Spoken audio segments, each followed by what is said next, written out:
Hello and welcome to a special episode of To The Point. Earlier this evening, President Mukherjee conferred the Bharat Ratna on Atal Bihari Vajpayee 3 months after it was awarded on his birthday last year. Tonight, in a tribute to one of India's most loved Prime Ministers, we look back on his political career and assess his legacy. There are many good reasons for admiring Atal Bihari Vajpayee. He is possibly the greatest political orator India has ever had. He is the first Prime Minister who has never been a congressman and the first non-Congress Prime Minister to complete a full 5-year term. Joining me to talk about Atal Bihari Vajpayee, the man, the politician, the orator and the poet, are 5 people who have known him or studied him closely. They are the man who served as his army chief during the Kargil conflict, General Ved Prakash Malik, his former speechwriter and aide, Sudhindra Kulkarni, the former head of the BBC in India, Sir Mark Tully, the well-known columnist and commentator Swapan Das Gupta, and India's best-known modern historian, Ramchandra Guha. Ram Guha, Jawaharlal Nehru once predicted that Atal Bihari Vajpayee would be Prime Minister of India one day. But in 1984, when Mr. Vajpayee lost his own seat in the Lok Sabha and the BJP collapsed to just 2, that looked very unlikely. So 14 years later, when he became Prime Minister in a substantive sense, what do you think propelled him to the top job? Was it the collapse of Congress and the United Front? Was it L.K. Advani's political strategy for the advance of the BJP? Or was it in fact Mr. Vajpayee's own personality that attracted over 20 allies to the NDA, including people like Mamta Banerjee, Naveen Patnaik, Farooq Abdullah? Oh, well, Karan, it was a combination of all 3 factors. Firstly, from the 1967 election onwards, the Congress had been losing sway and losing support in large parts of India. Regional parties had come to power, communists had come to power. So the Congress had been declining from the 60s. This decline was accentuated in the late 80s and the early 90s when the opposition to the Congress, not just in Parliament but in the streets, was led by L.K. Advani and the Ram Janmabhoomi movement. And Advani was the face of the movement. He organized that famous stroke notorious Rath Yatra, which caused a lot of bloodshed, which should not be forgotten, but which also polarized public opinion and made the BJP a major political contender. Now, however, when the BJP was in a position to form the government in 1998 and then again in 1999, Mr. Advani was kept back and Mr. Vajpayee was presented as the public face of the BJP for several reasons. One is he had a history in formal politics much longer than Mr. Advani's. He had been an MP from 1957, he'd been an excellent parliamentarian, a wonderful orator, whereas Mr. Advani, before the Ram Janmabhoomi movement, had been an editor and a thinker. Secondly, as you say, he was much more accessible. He was, he didn't have the hardline image of Mr. Advani. Famously, he is supposed to have said that he was ashamed that the Babri Masjid was demolished. Much earlier in 1966, when there was the anti-cow slaughter agitation by sadhus, Mr. Vajpayee tried to unsuccessfully to restrain the sadhus from storming Parliament. So he had the image of a moderate. He was known to be an outstanding parliamentarian, a man of charm, of accessibility. And so it was all 3. It was the structural decline of the Congress, it was the growth of the BJP on the backs of the Ram Janmabhoomi movement, and finally Mr. Vajpayee's own long political experience and his personality traits that made him, rather than Advani, the face of the BJP. Sudhindra Kulkarni, Mr. Vajpayee's Prime Minister had a rocky start in 98. The RSS intervened and did not permit him to make Jaswant Singh Prime Minister or include Pramod Mahajan in the government. During that first spell, 98 to 99, did he find the RSS irksome or did he quickly learn how to handle the Sangh? If we see Vajpayee's political life, he has all along tried to mainstream the BJP, first the Bharatiya Janata Sangh and later the BJP, as a secular party, a party that embraces the diversity of India. He wanted the RSS not to dominate the BJP. There is a very courageous letter, article he wrote in 1979, when the Janata Party was facing a crisis on the dual membership issue. He wrote an article in the Indian Express gently advising the RSS to become a non-political organization, to keep itself away from politics. And I think that message is relevant even today. If the BJP has to become a truly mainstream national secular party, and only a secular party, a mainstream party can govern India, then the RSS has to be kept away from politics. So there is an enduring legacy of Vajpayee in this particular respect. Swapan Das Gupta, during that first spell, 98 to 99, Vajpayee as Prime Minister also suffered from what one could call troubles with Jayalalitha. Not only did she take her time committing support, but she pulled out after just over a year, which culminated in the defeat of the government in a vote of confidence by just one vote. Did this dishearten and demoralize Mr. Vajpayee, or did he take it in his stride?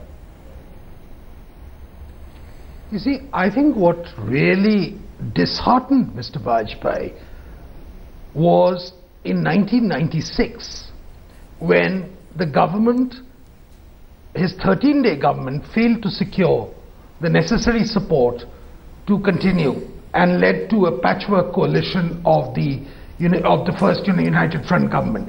Now that disheartened him to some extent and made him realize the importance of actually trying to get many more people on board. Now the question was, how do you get people on board?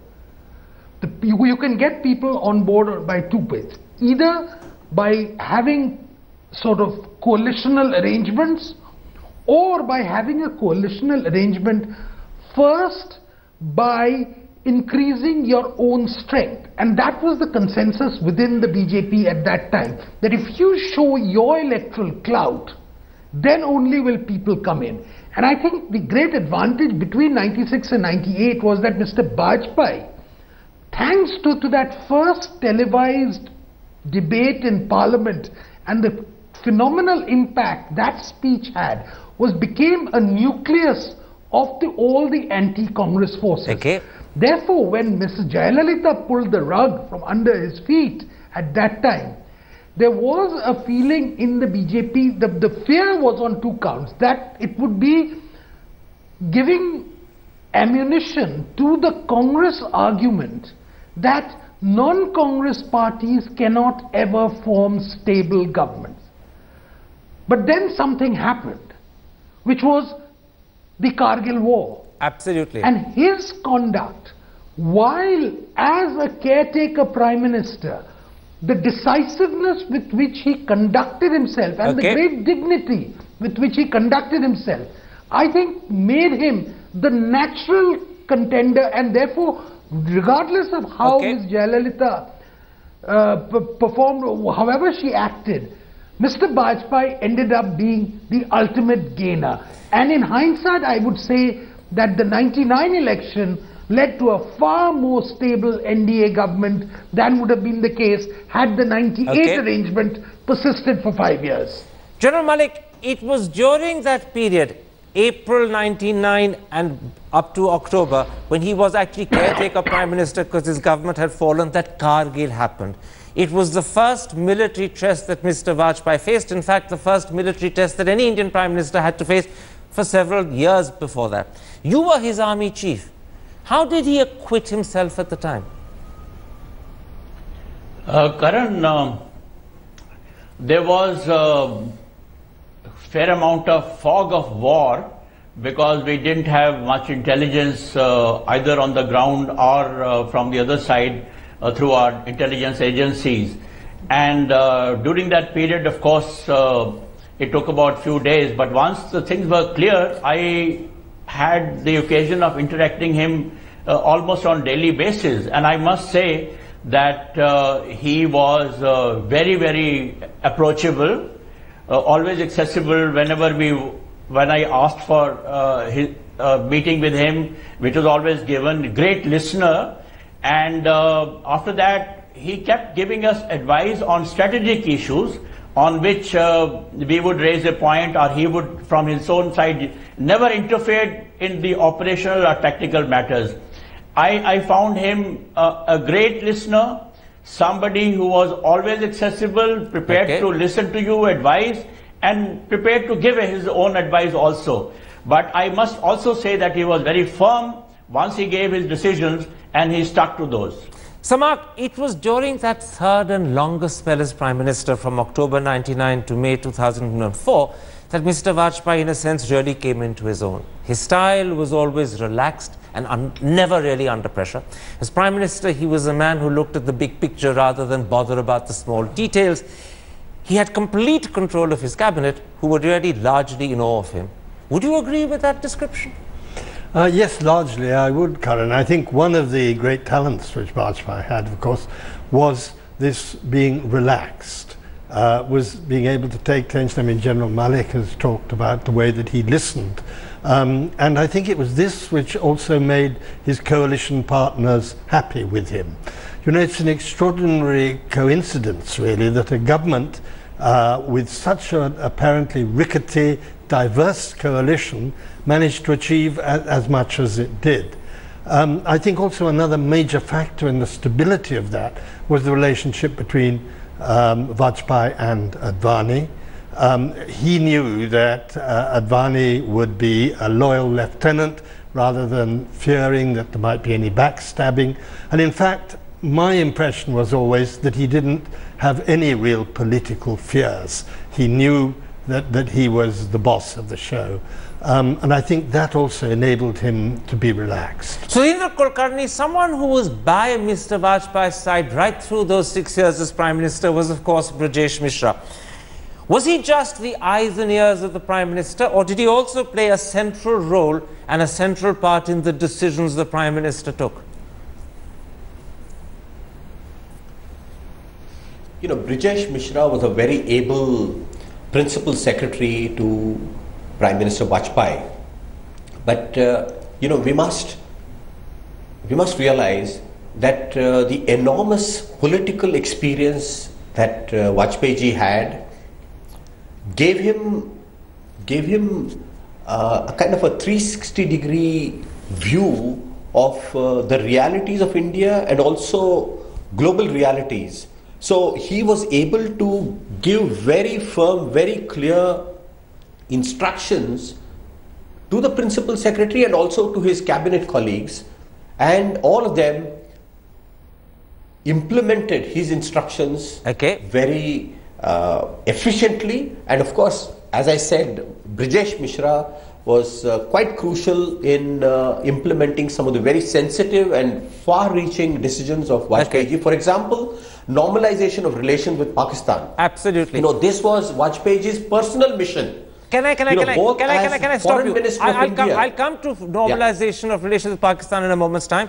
Let me first, Ram Guha, come to something else. I'm talking now about Vajpayee's policies, and I want to begin with that critical decision he took literally just 2 months after becoming Prime Minister in '98, and that was to test India's nuclear bomb.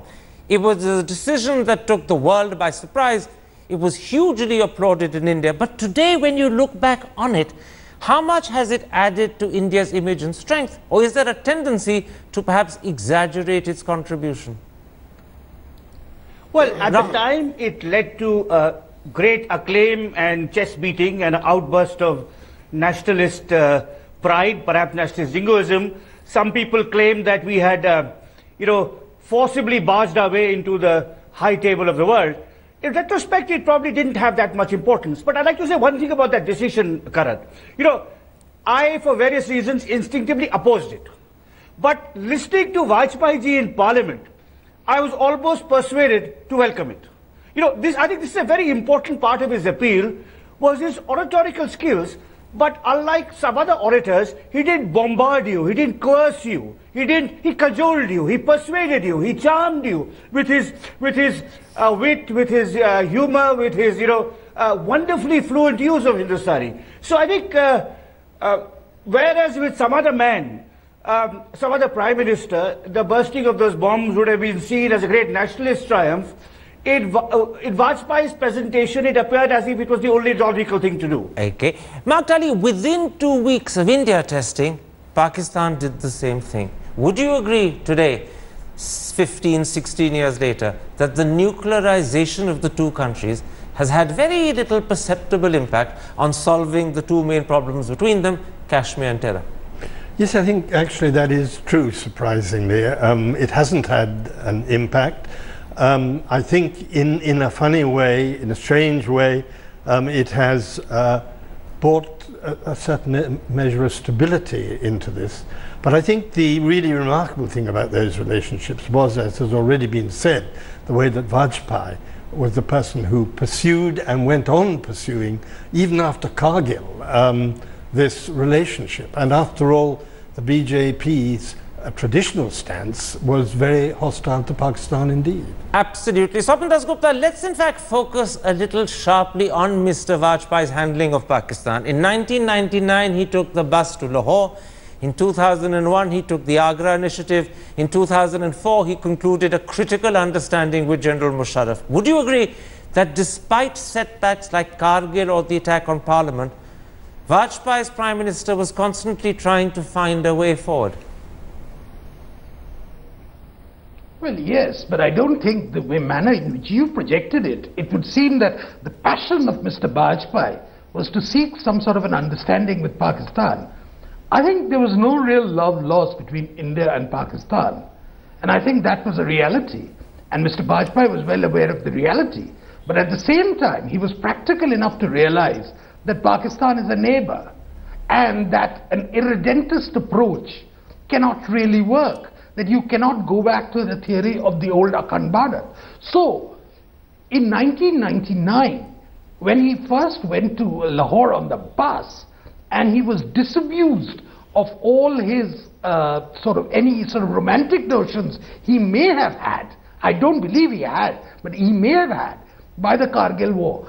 After that, it was a traditional chipping, of chiseling away. Okay. And trying to get to a position where you can get to a working arrangement, a minimum working arrangement. Okay. And finally, that had happened just on the eve of the general election of 2004, the Islamabad Declaration, where he got the commitment that Pakistan would not support, encourage or sustain any terrorism from across the border. That was the crucial point. And I don't think in any way he was deviating from the traditional BJP notion that on our borders we have a state which is potentially hostile. For that, you can look back on his reactions immediately after the Simla Accord, when he was one of the first and only politicians to actually say, hang on, I think we've given away a bit too much. General Malik, what went wrong at Agra? Was it a mistake to call Musharraf and therefore was Agra doomed from the very start? Or did, as the Pakistanis have frequently said, L.K. Advani suddenly adopt a strident position and scupper hopes of an agreement? You know, firstly, I must say one thing about Mr. Vajpayee, about his very earnest approach to improve relations with Pakistan. I'm talking of Lahore Yatra, his visit to Lahore, and that happened after both India and Pakistan had carried out nuclear tests. So I can say that the nuclear test led to Lahore trip, and if it wasn't for the unfortunate event of the history where Pervez Musharraf took the better of even his own Prime Minister, perhaps things would have been better. So I also blame Pervez Musharraf for coming in the way when things were going to improve after Lahore What about Yatra. Agra? What about Agra? So he was very earnest in his approach. Coming to Agra, I think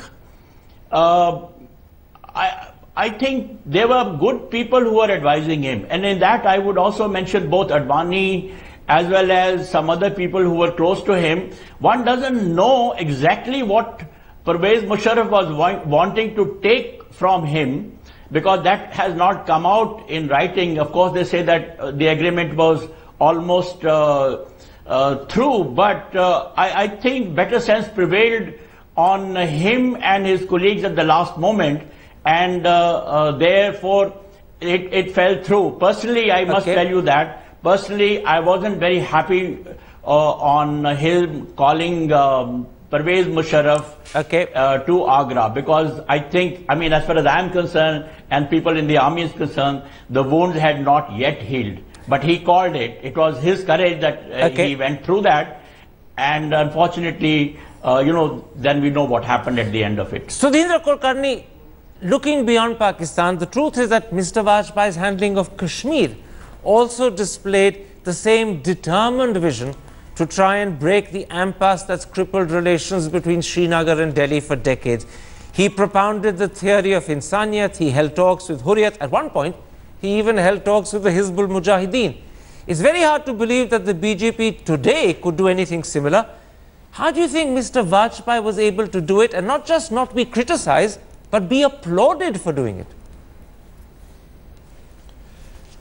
After becoming Prime Minister, when he visited Kashmir for the first time, journalists asked him, how would you like to resolve the Kashmir issue within the framework of the Constitution? संविधान के दायरे में ये कैसे आप सुलझ सकते हैं? And his immediate response was इंसानियत के दायरे में, that is in the framework of humanism. That really gave such a healing touch to the people of Kashmir, who felt that here is a leader, he is a Prime Minister of India, who understands and who feels their pain and suffering. As a result, towards the end of his prime ministership, the situation in Kashmir was so very different that even Hurriyat leaders, other leaders who had series of talks with him and with Advani ji, they reposed faith in him. And there was one particular Kashmiri leader who said before the 2004 elections that if Vajpayee ji stands for election from Kashmir, he would win and we'll all support him. This is the way to resolve issues, not with military might. A true leader is one who reconciles differences. Absolutely, and Mr. Vajpayee was the great reconciler. Samak Ali, one last question about Mr. Vajpayee's foreign policy. He changed India's relationship with the United States. He was the first person to say that India and the United States are natural allies. Would you agree that he was the architect of the process that first led to the Indo-US nuclear deal under Manmohan Singh, and then now, more recently, to the shared strategic vision statement under Narendra Modi? It all goes back to Atal Bihari Vajpayee. Well, I think you could say all goes back to Atal Bihari Vajpayee, but I think in saying that, it's very important to realize the others who then took it on from there, and of course the role of Manmohan Singh in doing that. But here again, of course, there was a change from the traditional BJP attitude in some ways. Swapan says there wasn't such a big change as perhaps some people like me thought over Pakistan. I personally think it was a major change between the traditional BJP stand, and I also think that going to the extent he did with America was something which took courage, bearing in mind the traditional BJP So he line. was capable of breaking molds. Absolutely. I mean, this was one of the great things. And I think this illustrates a very interesting point, actually. It's often said that hardline parties are actually in a stronger position to make deals on contentious issues. Nixon and China is the great classic example. Pram Guha, let's come to Mr. Vajpayee's handling of the economy. It's often forgotten that he left behind an economy growing at 8.4% with inflation at 4.8%. Looking back, how successful was the handling of the economy under his charge? Swapan, I'm not an expert on the economy, so perhaps Sudhindra or Swapan would like to weigh in on that question. But I'd like to say, instead of commenting on the economy, I'd like to say stress the importance of Mr. Vajpayee in the political history of India. The fact that he successfully steered a multi-party coalition for 5 years was symbolically extremely important. If you look at the history of other post-colonial countries in Asia and Africa and Latin America, Karan, many of these are dominated by a single party. South Africa is dominated by the African National Congress. Indonesia was dominated by Sukarno's party. And dominance by the Congress seemed the natural order of things. And long-term one-party dominance stifles democracy. So I think, regardless of the economy, on which I'm not an expert and will not comment, I think among Mr. Vajpayee's many contributions, arguably the greatest was the role he played in moving India away from a one-party dominant system to a truly multi-party system. Okay. Because as Chopin says, the two United Front experiments, in 1989 to 1991, 96 to 98, collapsed in disarray. So the argument was only the Congress can rule India. Congress is the default party of governance. And it was Master Vajpayee above all who changed this. And if democracy is, among other things, a system of many parties, not one, it's Mr. Vajpayee's singular achievement that he moved India down the direction of the ending of one-party dominance. So, upon something that Mr. Vajpayee had the courage and vision to do, and which Dr. Manmohan Singh then backed away from, is privatization. How much credit do you give him for this, even if at the end he wasn't able to privatize HPCL and BPCL? Well, you know, there's a difference between disinvestment and privatization.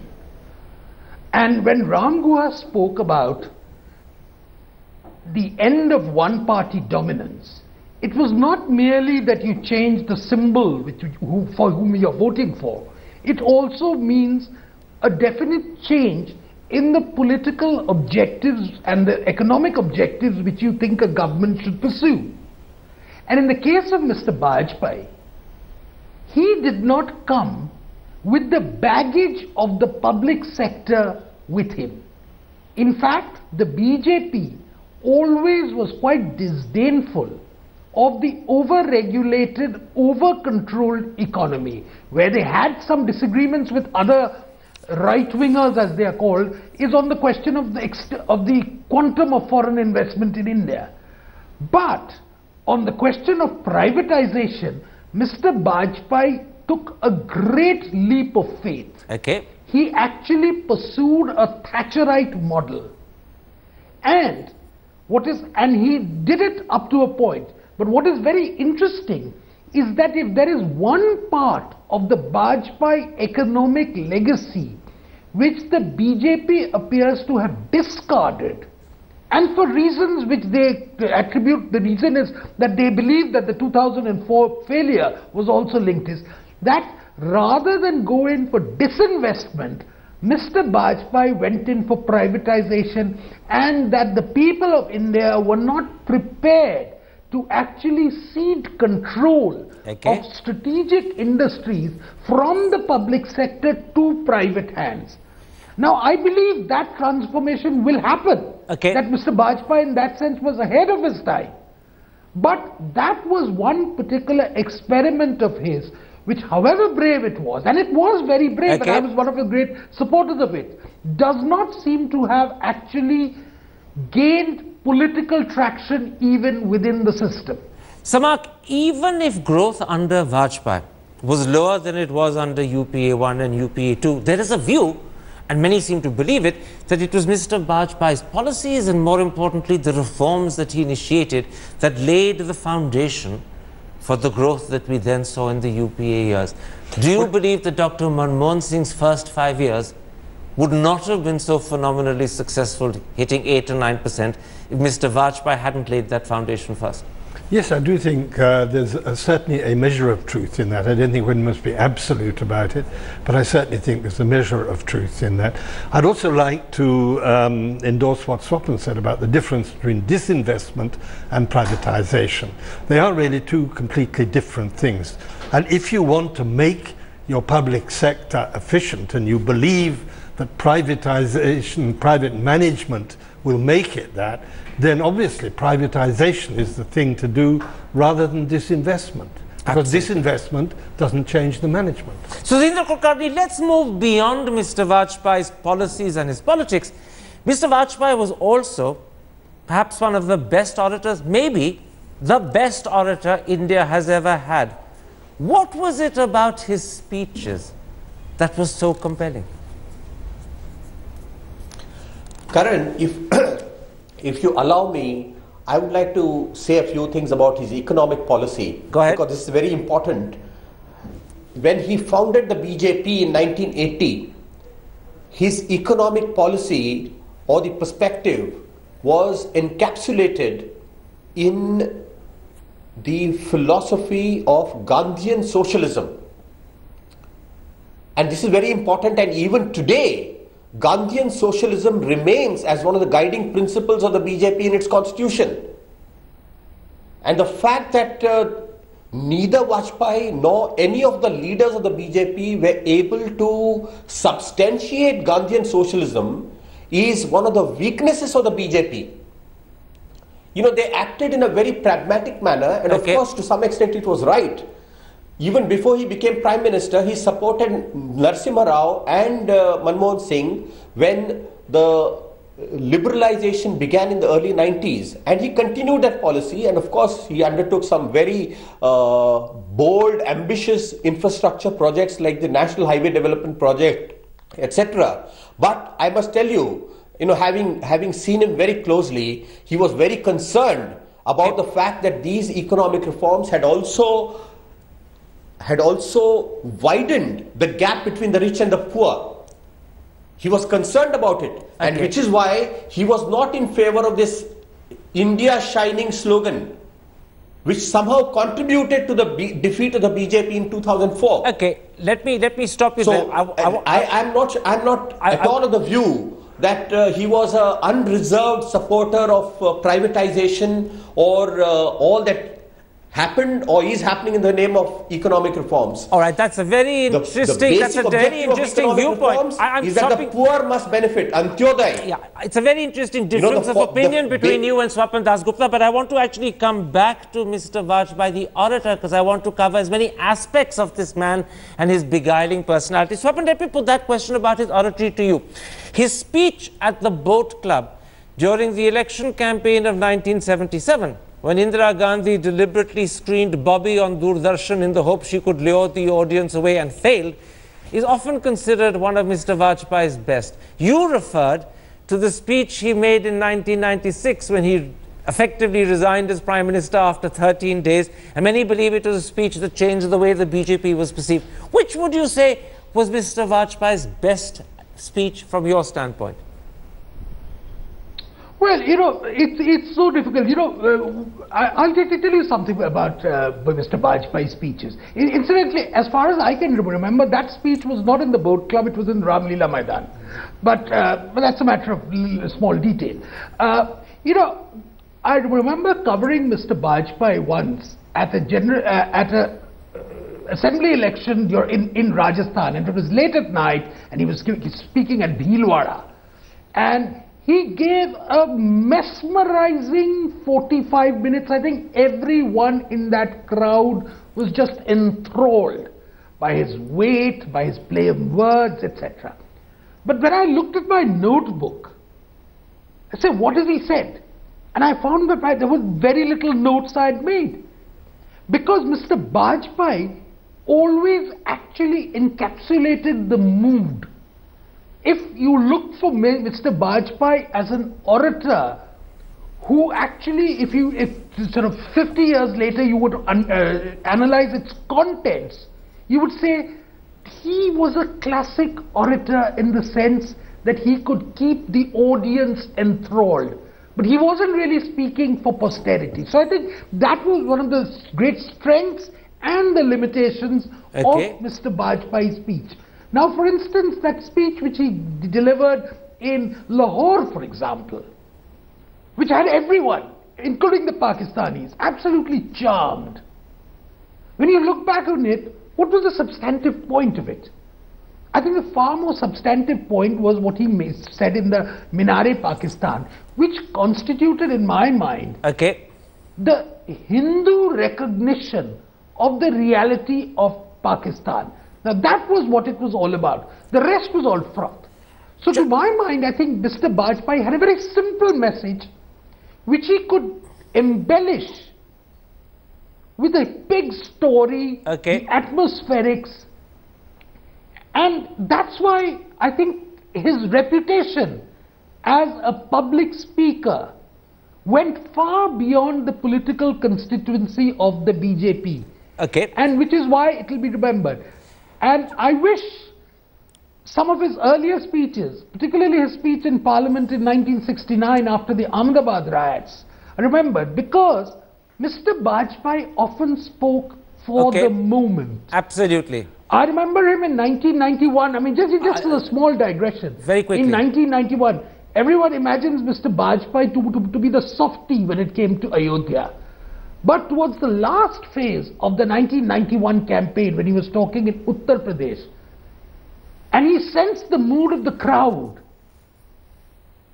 he merely responded to it, and his rhetoric far exceeded anything that Mr. Advani could ever think of. General Malik, so that's really placing Mr. Vajpayee in context. General Malik, let's come to Mr. Vajpayee's personality. He was a man of long silences. He was given to no-make, even sometimes cryptic comments. But he always seemed to radiate warmth and bonhomie, and he had a beguiling smile and quite often a wicked sense of humor. Now, you served as his army chief. Would you agree with that?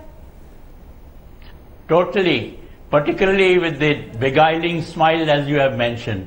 Let me also mention that as far as the armed forces were concerned, he was a very sympathetic and a very compassionate person. I found him. I took him to the hospital in Srinagar, and the time he spent with each wounded soldier was really heartwarming. And every soldier he asked, he says, "What can I do for you?" And I remember one soldier saying that, "Sir, after I get better, I would like to go back to my unit." And another soldier told him, "Sir, हमको आप हल्के हथियार लेके दीजिए." So, you know, here is a Prime Minister speaking to the people who are lying on the bed and seriously wounded, but that was a kind of sympathetic emotions that he conveyed to every soldier. It was very heartwarming, and it was very, I would say, morale boosting also. Okay. And similarly, whenever we spoke, I remember taking him to Kargil helipad, and we had shelling on when he was standing there. He never stopped smiling. There were a few people who were running helter and skelter, but here was our Prime Minister who never ever stopped smiling. Okay. And that, I thought, was a great thing for the Prime Minister under those circumstances. So my own experience, whether there were CCS meetings or I was interacting with them alone, I mean, I must say that he was very sympathetic, always compassionate. When I talked to him about the wounded soldiers and the martyrs' family, whatever we asked for, within 24 hours, that was given. And there was absolutely no negotiation, nothing. He just said, "Okay, it will be done." And in 24 hours, all those concessions and all those benefits that we wanted, we had them announced. So I found him a good person as far as the armed forces are concerned, very sympathetic. Okay. Mark Talley, Mr. Vajpayee also enjoyed good company. He enjoyed eating well, and I'm told that at times he enjoyed a small drink. And certainly as Prime Minister, he was not averse to taking brief holidays. And he was open about all of this. There was no hypocrisy about it. No, I didn't think there was any hypocrisy about him. I think he was a very relaxed man. He was happy in himself. I'd just like to make one other comment on his oratory. You know, oratory is as much about the way you deliver your speech as about the content. And he was absolutely brilliant. His timing was absolutely brilliant. You heard earlier on the way he would gradually decline, his voice would gradually go down. People were almost waiting for the joke to come because they knew it was going to come. He had that absolutely mastery of delivery.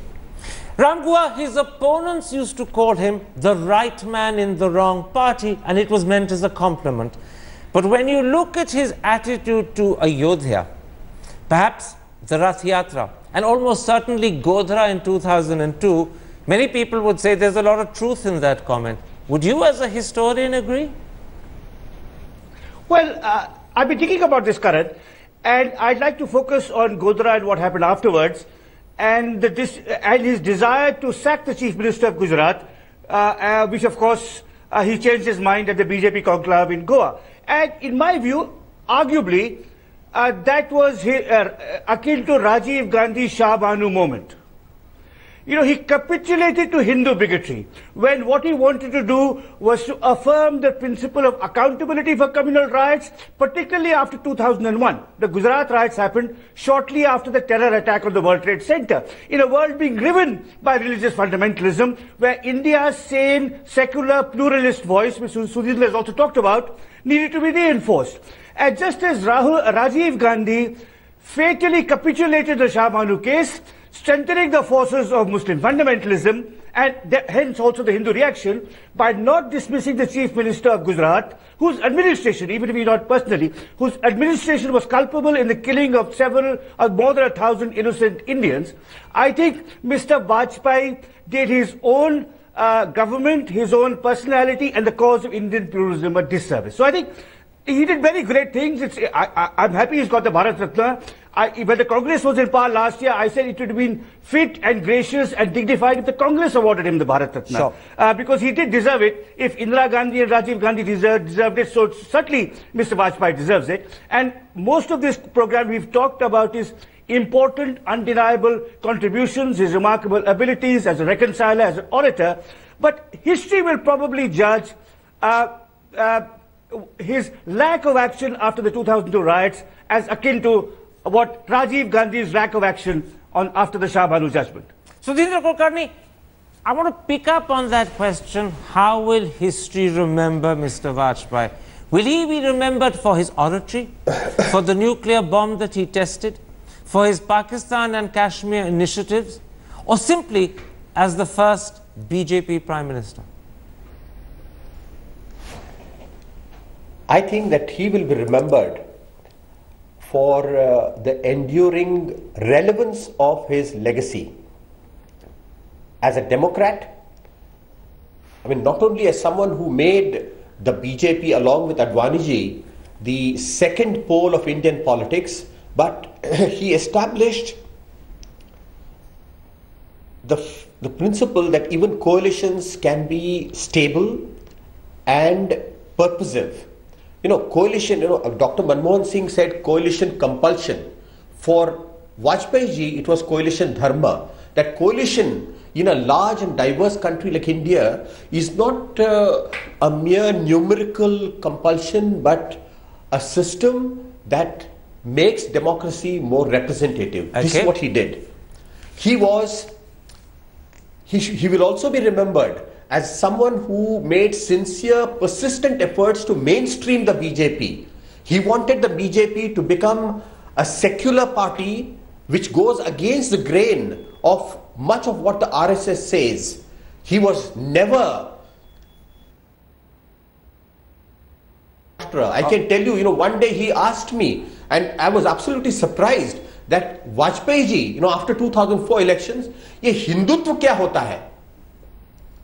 Very telling. Which means that he was not in favor of the concept of Hindutva. Thirdly, he will be remembered as a peacemaker. Okay. I told you earlier that for him, changing relations with Pakistan on the basis of peace, on the basis of good neighborliness, was a personal mission, which he started as a foreign minister of India in 1977, Absolutely. 1979, and continued even more vigorously when he became the prime minister. A reference was made to his speech in Lahore in 1999. I was present there. He recited his poem, and I think that poem really won the hearts of one and all there. Jang na hone denge, which meant that we shall not have one more war between India and Pakistan. So, this is the legacy for which he will be remembered in posterity. Mark Talley, my last question. The BJP and all Mr. Vajpayee's admirers always see him as a statesman, not as a politician, not even just as a prime minister. Are they correct to see him in that way, or is there a little bit of loyalty and exaggeration? No, I think they're quite incorrect to see him in that way, because he was a genius of a politician as well. You could say he was the other things as well. But to ignore his skills as a politician would be to completely misinterpret him. So he was truly a superlative politician. Absolutely, yeah. But and in some of his vision, he aspired to and perhaps even succeeded in being a statesman. Oh yes, I mean, I'm not trying to deny that there were qualities of him, and there were times, as you very rightly pointed out, and General Malik has said at the time of Kargil, it's an obvious example, you could say it was statesmanlike to have exploded the nuclear thing, but you cannot ignore also he was a that he genius was very much of a politician. What a wonderful way of remembering him. A brilliant orator, a man with great human qualities, and a genius of a politician. My thanks to you for coming to the studio. My thanks also to my other guests. And there we end this special episode, a tribute to Atal Bihari Vajpayee, who earlier this evening was conferred the Bharat Ratna. Goodbye.